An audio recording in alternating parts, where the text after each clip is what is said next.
Good morning from Tirana, Albania. We're just waiting on a taxi to take us up to the Tirana Eastgate bus station.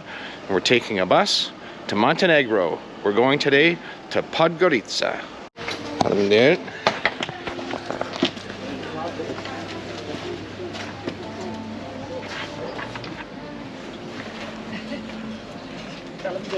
Electric taxi, sweet.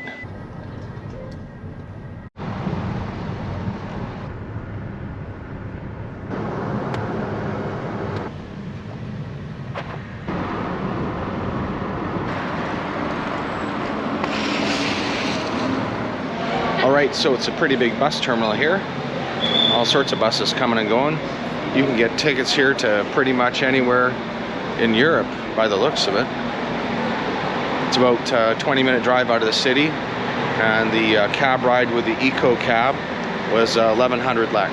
That's pretty good, I think.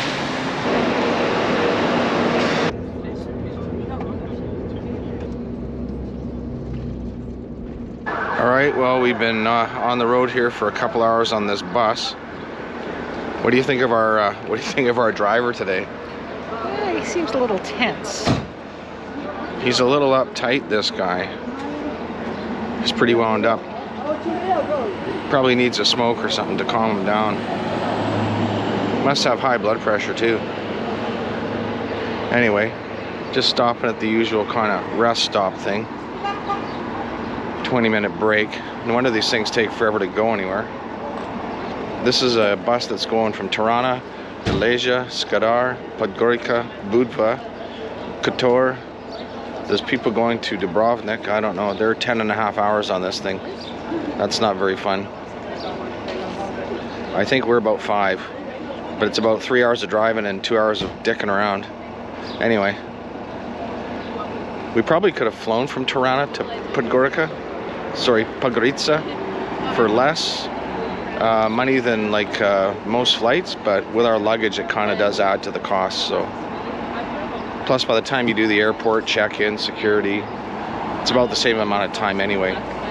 But being on a bus without a bathroom, it's just not a fun experience. Haven't had anything to eat or drink yet today, and it's noon.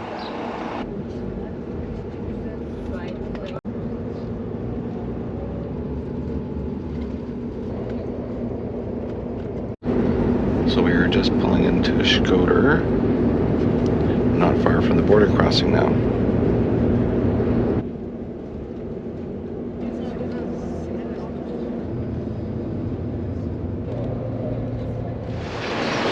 Alright, so it's 4 o'clock. We finally arrived here. Podgorica bus terminal. Find a taxi and get to our apartment. That was not a fun bus ride. Well, welcome to Podgorica. If there's one thing I really dislike is with countries that have taxis that don't use meters, and your introduction to the country is a taxi driver ripping you off. Anyway, whatever. It's not a lot of money to us, really. But I just really dislike that sort of stuff. So hopefully over the next couple of days here in Podgorica, we experience a lot better things than the initial introduction. Alright, so just walking around here. I've calmed down after the taxi fiasco. That gets my blood boiling. Anyhow, this is a huge city spread out over a long distance. And it's kind of surrounded by mountains. It's really spread out. It's in a valley here. So the first thing that I notice here is just the number of automat club. And what those are is gambling parlors. There's sports bookmakers everywhere. Betting things, see?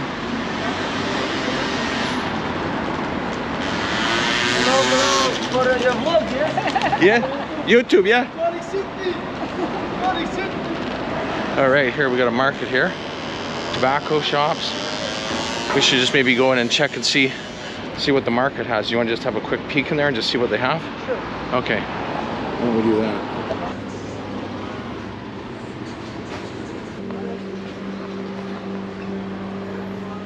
Alright, so that market doesn't have a lot in it. We don't really speak any of the language that they're speaking here, so that's a bit of a interesting thing. Just tons and tons of gambling joints. 12-bet Sports Veronica, Admiral Bet, Slot Admiral, Win and Go. Here's another place.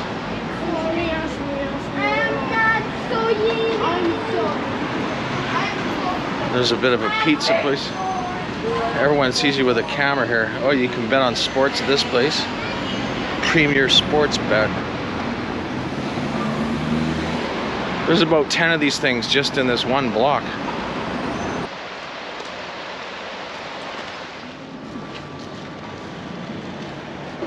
Welcome to sunny Podgorica in Montenegro. We've just arrived. It's our first morning. One of the things you need to know in Montenegro is that when you get here, you need to register with the tourist office.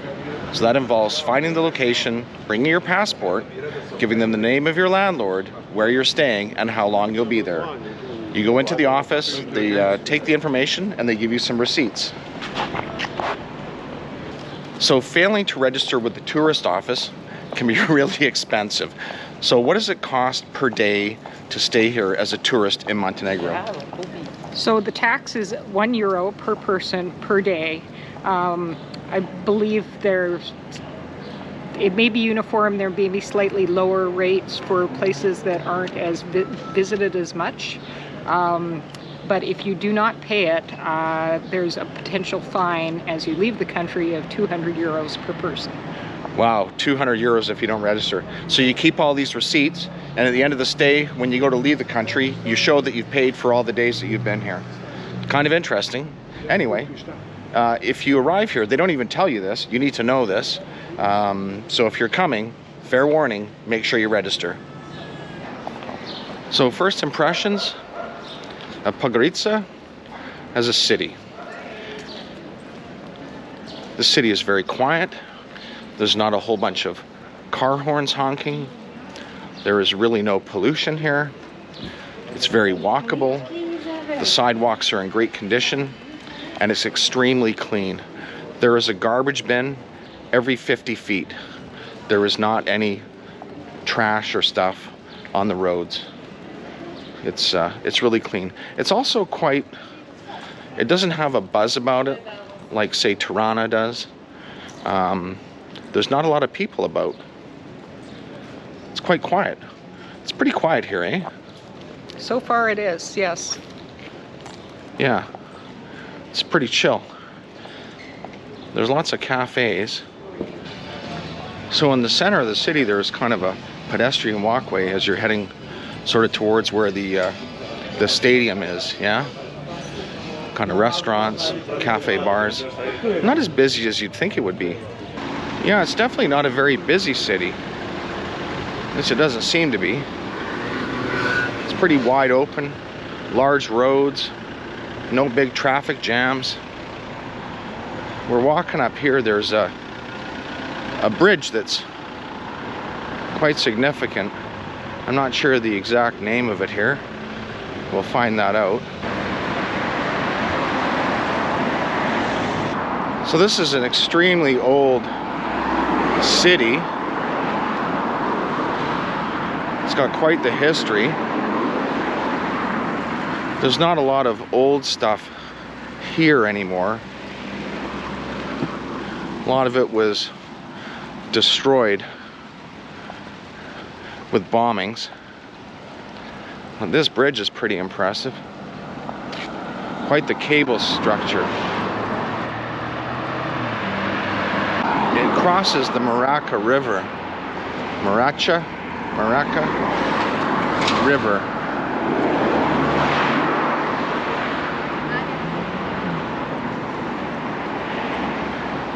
It's really warm here today. It says high of 22, but it's hotter than that. It's a really flat city, surrounded by mountains on all sides. It's kind of in a valley. It's quite nice. You don't hear a lot about tourism in Podgorica. Not a lot of people come here to do tourism, but mostly Montenegro is going to the coast. Well, we thought we'd check it out, see what's here. We're in no hurry. We got the rest of our lives to travel. Wow, this is pretty neat, eh? Yeah. And there's a pedestrian bridge over there. Yeah, there's a pedestrian bridge. I can't get over how clean it is here. Like, there is no trash anywhere. I mean, there is some trash, but everything is really clean. I would say in terms of cleanliness, this is as good as Canada. Actually, it might actually be better.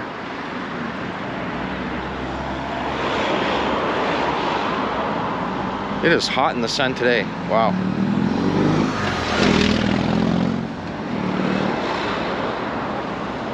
Compared to Albania, there's a lot more variety in cars here. Albania is mostly German cars, Mercedes, BMW, all this kind of stuff brought in from Germany. When it's miled up or doesn't meet the standards back home, they're imported into Albania, I think. That's what I was told. Here there's cars from everywhere. Toyota, Honda, Audi, Hyundai, you name it, they got it.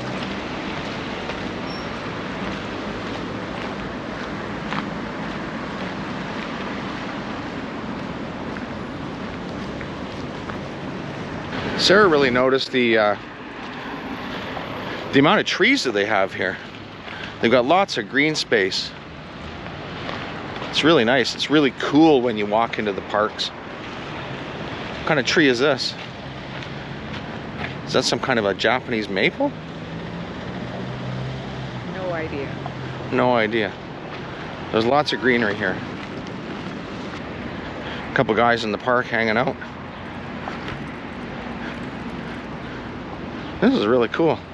Look at these archways here. I like that. It's pretty cool. You can see a long way in this city. There's really no really huge buildings. We're staying at an Airbnb. Statue over there. It's about 50 bucks a night. Maybe 38 US. Something like that. Short term, you don't get as much of a discount as when you do your monthly. We were in a park earlier, saw a statue. And we asked this lady who lives here who it was. She said she had no idea, but welcome to Montenegro. It's got quite the history in the past, for sure. Not sure who this is. This is a tribute to somebody with a guitar. No idea. The writing is in Cyrillic. I can't read it.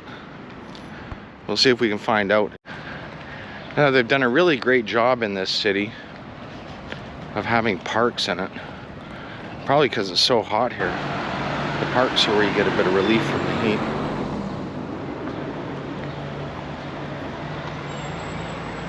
But coming from the hustle and bustle of Tirana, even Saranda, this place is really, it's pretty quiet.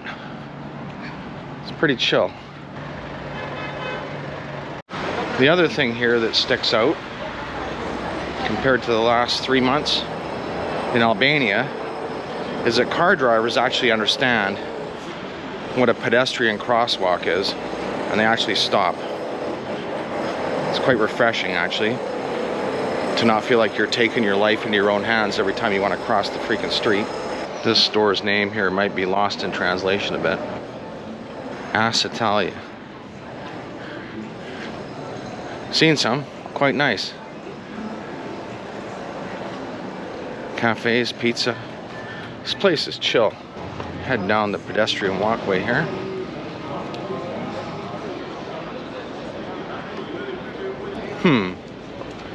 Lots of trees.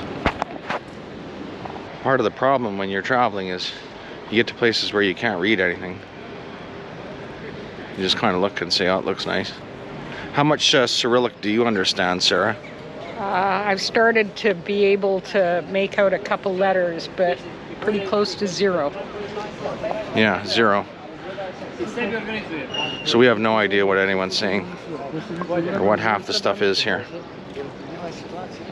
There is actually a lot of English signage though. So Podgorica doesn't get a lot of exposure on YouTube. I was looking before we came here to see who's been here, what they've done. Kind of gets a bit of a bum rap for not having not a lot to do. You know, I guess probably a day or two here would probably be enough for most people. We're here for a week. Well, not in a hurry anyway. Just kind of enjoy it for what it is. Quiet, clean, reasonable prices. It's supposed to be a little cheaper than Tirana actually. It's supposed to be one of the lowest costs in the country here. There's a lot of tall women here. I'm talking tall. They dress really well, men and women. There's no track suits here. Everyone's dressed really nice. We look like a couple of freaking hobos. Or at least I do. Well, as usual, we're kind of lost, but that's part of the fun. I can't get over the parks that they have here. Every couple of blocks there's a big city park. Look at this park over here. It's crazy too. They have bike lanes here. Huge. The pedestrian walkway is as wide as the car lane. Like I say, parks everywhere. We just walked an entire block with a park on our right. And the next block, another park.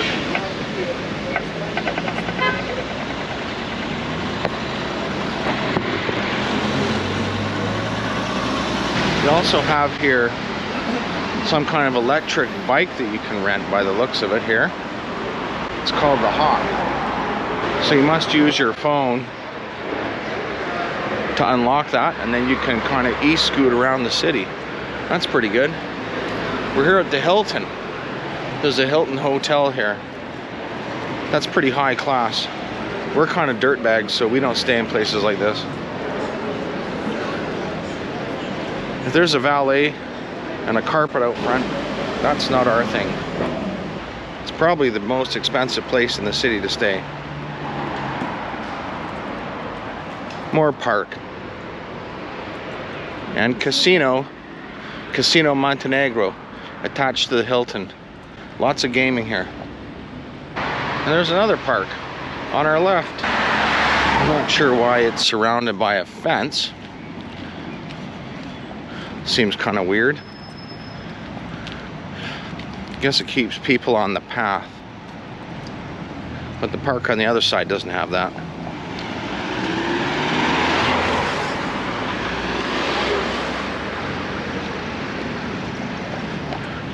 So for transportation, they have city buses here. Obviously you can rent a car, taxi. The roads are all perpendicular. It's really easy to kind of work your way around here. But it is pretty spread out. It's a couple of kilometers for us to walk from where we are.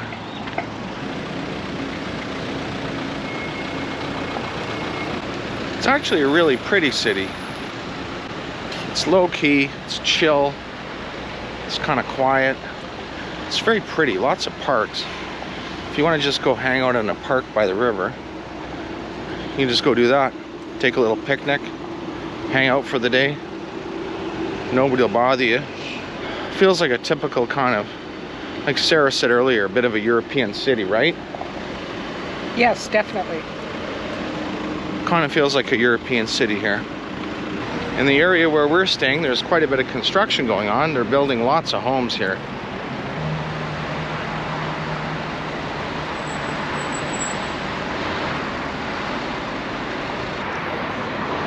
All right, so we're here at Voli, the supermarket.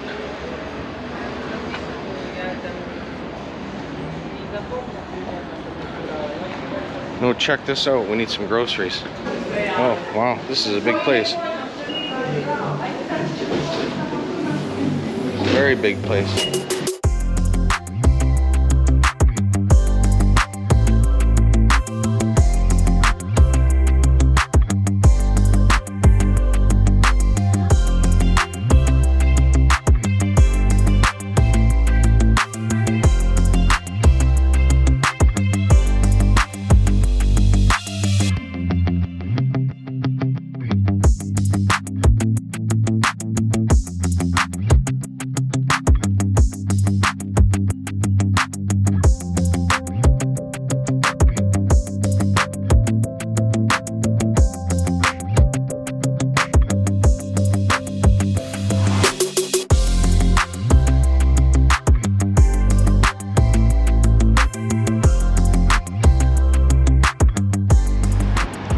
So what do you think of that shopping store? Their selection was excellent, and they had a huge deli and meat counter, but it was very hard to find stuff in the aisles because it's not grouped the way it is at home. Yeah. I mean, the departments kind of make sense, but when you're used to finding, you know, ketchup and mustard together, they're not. But otherwise, it's pretty similar, actually. Pickles and olives are together. They don't have a lot of crackers, actually. They don't have like 6 or 8 selections of crackers, which is kind of strange. Anyway, all that groceries was about 30 euros. It's not too bad. How would you say it compares price-wise to Albania? It's definitely a little more expensive than Albania, I think, for most of the stuff that we were buying, but it's hard to compare unless you bought the exact same things. Would you say that it's cheaper than at home? I would say it's cheaper than at home, yes. Okay. Anyway, it's a good grocery store, eh? Yes, it is. Yeah. And it's all right. So we're just back from shopping up at our apartment. Got a nice view here from the patio. Just gonna make some lunch, have some hot dogs, kind of relax, I think, for the rest of the day. Those 2 days of bus rides, it kind of takes a toll. You get kind of tired, so we're just gonna kind of chill, I think, for the rest of the day. My name's Jay, and Sarah's inside cooking hot dogs. We're a couple of crazy Canadians. We sold our home. We're traveling the world full time. We hope you like what we're doing, and if you do, hit the like and subscribe button down below. We'll see you in the next one.